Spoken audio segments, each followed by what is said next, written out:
जय श्री राम बहनों। आइए मैं आज आप लोगों को कार्तिक मास की कथा सुनाती हूँ। हमारी जो भी माताएं एवं बहनों कार्तिक मास में सुबह सुबह सूर्य उदय से पहले नहाती हैं और विष्णु भगवान का, तुलसी माता का पूजन करती हैं, गंगा सेवन करती हैं, उनको ये कहानी अवश्य सुननी चाहिए। तो आइए शुरू करते हैं। एक नगर में ब्राह्मण और ब्राह्मणी रहते थे।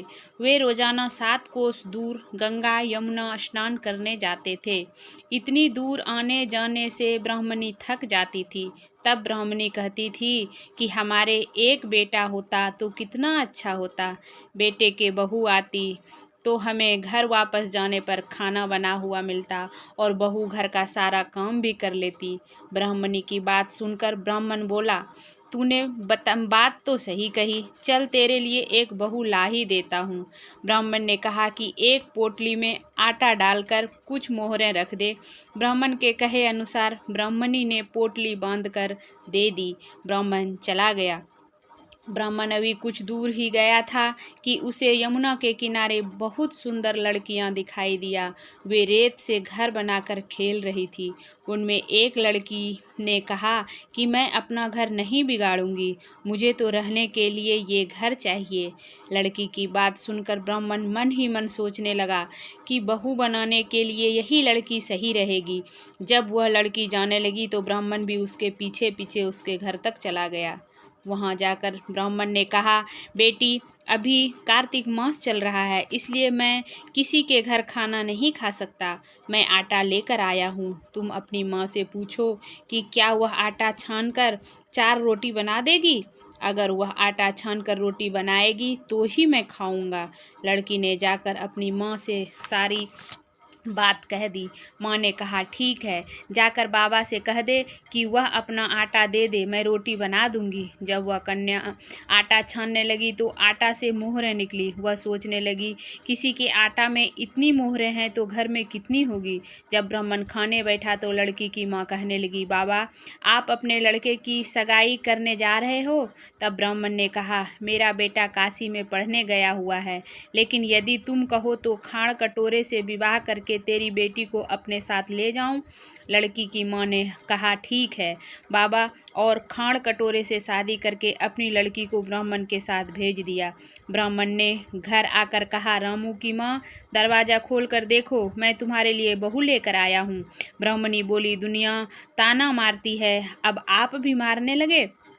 हमारे तो 7 जन्म तक कोई बेटा बेटी नहीं है, तो बहू कहाँ से आएगी। ब्राह्मण बोला, तुम दरवाज़ा खोल कर तो देखो।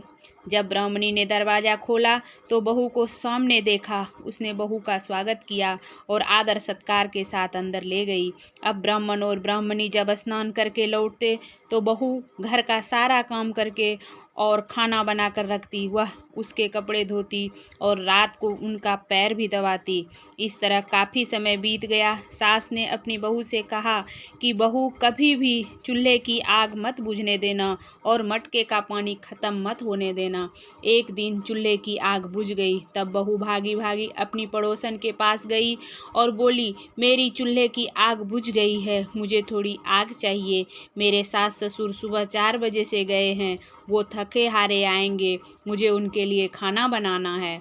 तब पड़ोसन ने कहा, तुम तो बावली है, तुझे ये दोनों मिलकर पागल बना रहे हैं, इनके कोई बेटा नहीं है। बहू ने कहा, ऐसा मत बोलो, इनका बेटा तो काशी बनारस पढ़ने गया है। तब पड़ोसन बोली, ये लोग तुम्हें झूठ बोलकर लाए हैं, इनके कोई बेटा नहीं है। अब बहू पड़ोसन की बातों में आ गई और कहने लगी कि अब आप ही बताओ मैं क्या करूं। पड़ोसन बोली, करना क्या है, जब वो घर वापस आए तो जली फूकी रोटियां बना कर देना और बिना नमक की दाल बना कर देना। खीर की कड़छी दाल में और दाल की कड़छी खीर में डाल कर देना। वह पड़ोसन की सारी सीख लेकर घर आ गई। जब उसके सास ससुर आए तो उसने उनका आदर सत्कार नहीं किया और न ही कपड़े धोए। जब उसने खाना दिया तो सास बोली, बहू आज ये कैसी जली फूकी रोटी और दाल भी अलूनी है। तब बहू ने पलट कर जवाब दिया, एक दिन अगर ऐसा खाना खा लोगे तो कुछ बिगड़ नहीं जाएगा। सास ससुर को खरी खोटी सुनाकर वह फिर से पड़ोसन के पास चली गई और बोला कि अब आगे क्या करना है। पड़ोसन ने कहा कि अब तुम सातों कोठों की चाबी मांग लेना। अगले दिन जब वो स्नान करने जाने लगे तो बहू अड़ गई कि मुझे सातों कोठों की चाबी चाहिए। तब ससुर ने कहा कि इसे चाबी दे दो। तब बहू ने कहा कि इसे चाबी दे दो, आज नहीं तो कल इसे ही देना है, और सास ने चाबी दे दी। सास ससुर के जाने के बाद जब बहू ने दरवाज़ा खोला तो देखा कि किसी में अन्न भरा है, किसी में धन भरा है और किसी कोठे में बर्तन पड़े हैं। जब उसने ऊपर का 7वां कोठा खोला तो देखा कि शिव जी, पार्वती जी, माता गणेश जी, लक्ष्मी माता, पीपल पथवारी, कार्तिक के ठाकुर, राई दामोदर, तुलसा जी का बिड़वा, गंगा यमुना व 33 कोटि देवी देवता विराजमान है। वहीं पर एक लड़का चंदन की चौकी पर बैठा माला जप कर रहा है। यह सब देखकर उसने लड़के से पूछा कि तुम कौन हो। तब लड़का बोला कि मैं तेरा पति हूँ, अभी दरवाज़ा बंद कर दे, जब मेरे माता पिता आएँ तब खोलना। यह सब देखकर बहू बहुत खुश हुई और 16 श्रृंगार करके अपने सास ससुर का इंतजार करने लगी। उसने अपने सास ससुर के लिए अच्छे पकवान बनाए। जब उसके सास ससुर आए तो बहू ने उनका आदर सत्कार किया और खाना खिलाया और प्रेम पूर्वक पाँव दबाने लगी। पैर दबाते हुए बहू ने कहा कि माँ, आप इतना इतना दूर गंगा यमुना स्नान करने जाते हो तो थक जाते हो, आप घर पे ही स्नान क्यों नहीं करती हो। सास बोली, बेटी गंगा यमुना घर में तो नहीं बहती है।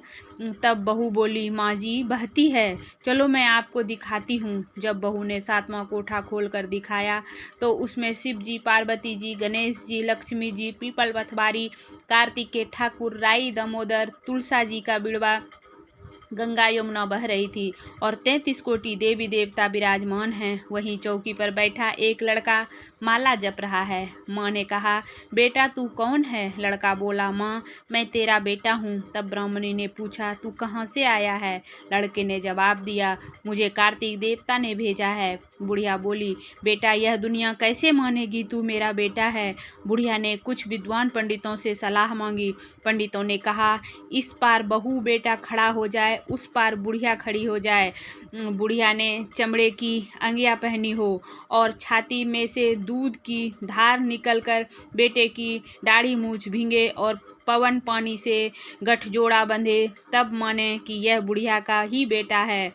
उसने ऐसा ही किया। चमड़े की अंगिया फट गई और छाती में से दूध की धार निकलकर बेटे की दाढ़ी मूछ भींग गई। पवन पानी से बहू बेटे का गठजोड़ बंध गया। यह सब देखकर ब्राह्मण ब्राह्मणी के खुशी का ठिकाना न रहा। हे कार्तिक के ठाकुर, जैसे ब्राह्मण ब्राह्मणी को बहू बेटा दिया वैसे सबको देना। कार्तिक मास की कथा कहने, सुनने और हुंकार भरने वाले सब पर कृपा करना। प्रेम से सच्चे मन से बोलिए, कार्तिक महाराज की जय, लक्ष्मी मैया की जय, तुलसी माता की जय, गणेश भगवान की जय, सभी देवी देवताओं की जय।